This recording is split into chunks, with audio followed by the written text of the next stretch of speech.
สบายดีอ่าเดี๋ยวนี้คอยหากนมาฮอดเวียงคอยอยู่กรุงเทพ3 มื้อแล้วก็เดี๋ยวนี้ขึ้นมาเวียงมีประชุมอยู่พุ่นแล้วก็ประชุมอยู่นี่แต่อยู่นี่คอยก็ตื่นเต้นย้อนคอยมีโอกาสพักอยู่ Crown Plaza ที่นี่ตั้งแต่กระเจ้าเปิดคอยเห็นคนเช็คอินอยู่นี่ตลอดเนาะกระเจ้าไปหาอาหารหรือว่าพักอยู่นี่คอยกับแบบอินซ่าคอยก็อยากลองพักอยู่นี่และสุดท้ายคอยมีโอกาสพักอยู่นี่เท่านี้ห้องเนี่ยมันงามอีลีคือแบบระดับสากลแท้ๆบางห้องน้ำนั่นเองคอยคิดว่าแมลงค่ะถ้าคอยแบบ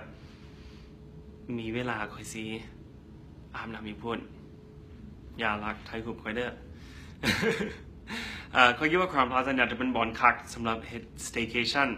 คอยบอกว่าจะเคยได้ยิน staycation บอกมันคือแบบอยาก holiday แต่ว่าบ่อยากออกจากเมืองของเจ้าเองบ่อยากไปต่างเมืองไปต่างประเทศอยากอยู่บอนเก่าแต่ว่าแบบอยู่2-3 มื้อแบบพักอยู่ห้องแฮมลินอยู่สปาลอยอยู่สระลอยน้ำแบบสั้นมันน่าจะขาดอยู่นี่เนาะเอาไว้โอกาสหน้าทรงนี้คอยกับแบบมีเวียกหลายโพสต์บุญมาโหรานหุบเงาลงพระบางจากหน่อยจะฮอดเดือน12วันที่หลังจากนั้นถ้าคอยอยากพักผ่อน2-3 มื้อก็พักอย่างนี้เอาเนาะ